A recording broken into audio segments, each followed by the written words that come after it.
बिल्लाहि मिनश्शैतानिर्रजीम बिस्मिल्लाहिर्रहमानिर्रहीम नहमदुहु व नुसल्ली अला रसूलिहिल करीम अम्मा बाद। नाज़रीन सलाम अलैकुम व रहमतुल्लाहि व बरकातुहू। मैं आपकी खिदमत में यौम क़ुद्स के उन्वान से हाज़िर हुआ हूँ। यौम क़ुद्स क्या है, जिसे इंटरनेशनल क़ुद्स डे कहते हैं, ये है क्या, इसकी तारीख़ क्या है, आखिर हमें मनाना क्यों चाहिए, क्या हमारे ऊपर ज़रूरी है कि हम इस दिन एहतजाज करें, और एहतजाज करें तो क्यों करें। आखिर ये तो फ़िलिस्तीन का मसला है, हम हिंदुस्तान में रहते हैं, और एक सवाल ये होता है कि इस लॉकडाउन के ज़माने में घर में बैठकर हम अपनी ज़िम्मेदारी को कैसे पूरा करें। इन तमाम सवालात के जवाब मैं इस मुख्तसर सी गुफ्तगू में दूँगा। याद रखिएगा 1979 में जब इब्राहीम यज़दी जो ईरान के वज़ीर ख़ारजा थे, उन्होंने इमाम खुमैनी की खिदमत में एक तजवीज़ पेश की कि क्या मुमकिन है कि एक ऐसा दिन मनाया जाए जो इसराइल की मुखालिफत और उसकी मजम्मत और उसके एहतजाज में हो। इमाम खुमैनी को इब्राहीम का ये मशवरा बहुत पसंद आया और उन्होंने 7 अगस्त सन 1979 में ये ऐलान किया कि हर माह मुबारक के रमज़ान का आखिरी जुमा रोज़े क़ुद्स कहलाएगा, और दुनिया के तमाम मुसलमानों के लिए ज़रूरी है कि वो इस फ़िलिस्तीनियों की हिमायत के लिए खड़े हो जाएं और इसराइल की मजम्मत करें। और आगे बढ़ते बढ़ते ये दिन जो है मज़लूमों की हिमायत के लिए मशहूर हो गया।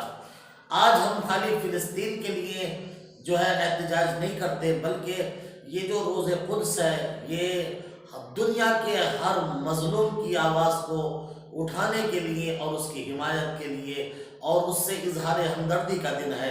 आज दुनिया के किसी भी कोने पर अगर किसी मुसलमान पर जुल्म होता है तो हम इस रोज़े क़ुद्स के दिन जो है, इस रोज़े क़ुद्स में आज के रोज़ हम एहतजाज करते हैं और आवाज़ बुलंद करते हैं। हमें कानूनी इंसाफ चाहिए। हम बताते हैं कि यरूशलेम जो है हमारी ज़मीन है, हम बताना चाहते हैं फ़िलिस्तीनियों के ऊपर जुल्म हो रहे हैं, हम बताना चाहते हैं कि ये बैतुल मुक़द्दस क़िबला अव्वल है, ये हमारा है। और इमाम ख़ामनेई के बकौल याद रखिएगा वो दिन नज़दीक है जब हम आज़ादाना तौर पर और तमाम कैदोबंद के आज़ादी के साथ हम उस बैतुल मुक़द्दस में नमाज पढ़ेंगे। याद रखिएगा यौम क़ुद्स जो है खाली फ़िलिस्तीन से मंसूब नहीं है, बल्कि हर मज़लूम की आवाज़ है। रोज़े क़ुद्स जो है वो बताता है कि मज़लूम की आवाज़ को किस तरह से आलमी बिरादरी तक, लोगों तक कैसे पहुँचाया जाए। याद रखिएगा इस लॉकडाउन के ज़माने में, क्योंकि हम हमेशा जो है सड़क पर आकर, रोड पर आकर हज़ारों और लाखों की तादाद में गलियों में चप्पों पर हम एतराज़ करते थे, हम एहतजाज करते थे कि इसराइल गासिब है, जो उसके मददगार है वो भी गासिब है, इसलिए कि जो गासिब का मददगार होता है वो भी गासिब कहलाता है। चाहे वो आले यहूद हो, चाहे वो आले सऊद हो, चाहे वो अमेरिका हो या बरतानिया हो, जो भी उसके साथ शरीक है वो भी उसी के जो है हम पल्ला और उसी की तरह गुनाहगार गासिब है।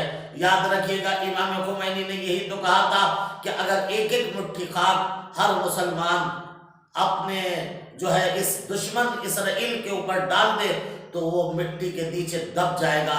इसी तरह आपने दूसरे अल्फाज में कहा था कि अगर एक एक बाल्टी पानी अगर तमाम दुनिया के मुसलमान इसराइल के ऊपर डाल दे तो ये इसराइल पानी में बह जाएगा। और यही वजह है आगे ख़ामनेई ने उसको मोहलत दी और बताया कि 25 साल में तमाम हो जाएगा। 2-3 साल तो गुजर भी चुके हैं।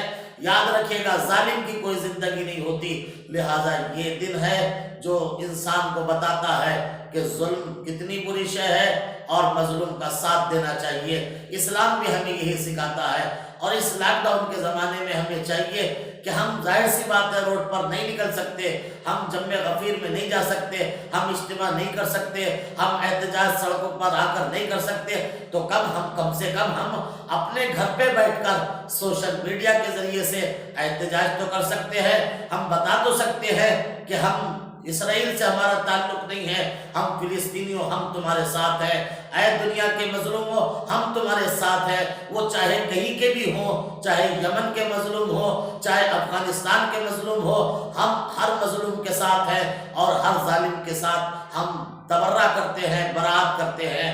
سوشل میڈیا پر ہم ایسی پوسٹ کو ڈالیں، سینڈ کریں اور ایسی پوسٹ کو لائک کریں، اتنا لائک کریں، اتنا سینڈ کریں کہ فیس بک بھی جو ہے تنگ آ کر آپ کے صفحے کو بند کر دے۔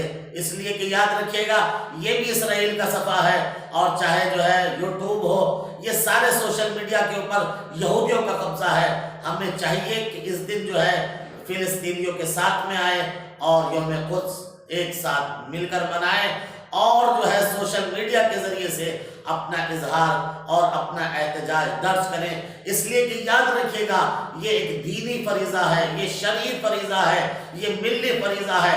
خالی عبادت کر لینا شریعت میں نہیں کہا گیا ہے، بلکہ اصل عبادت یہ ہے کہ مظلوم کا ساتھ دو، اصل عبادت یہ ہے کہ ظالم کے خلاف کھڑے ہو جاؤ۔ ارے اگر سوچو امام حسین علیہ السلام کھڑے نہ ہوتے تو یہ دین کہاں سے آتا، یہ شریعت کہاں سے آتی، یہ اذان کہاں سے آتی؟ اگر امام حسین کھڑے ہوئے تبھی تو دین بچا، شریعت بچی۔ آج اگر ہم مظلوموں کے ساتھ کھڑے ہوں گے تو یقیناً انسانیت محفوظ رہے گی۔ کل آج جو ہے فلسطین کا نمبر ہے، ہو سکتا ہے کل ہمارا نمبر آ جائے۔ یاد رکھیے گا اس وقت مسلمانوں کو ایک پلیٹ فارم پر آنے کی ضرورت ہے، سب کو پرچم خامنائی کے زیر سایہ آنے کی ضرورت ہے، جو بتاتا ہے کہ مظلوم کا ساتھ دینا جو ہے لازم ہے اور عینی فریضہ ہے۔ اسی کا نام یوم قدس ہے، اسی کا نام انٹرنیشنل قدس ڈے ہے، ہم اسی وجہ سے احتجاج کرتے ہیں۔ والسلام علیکم ورحمۃ اللہ وبرکاتہ۔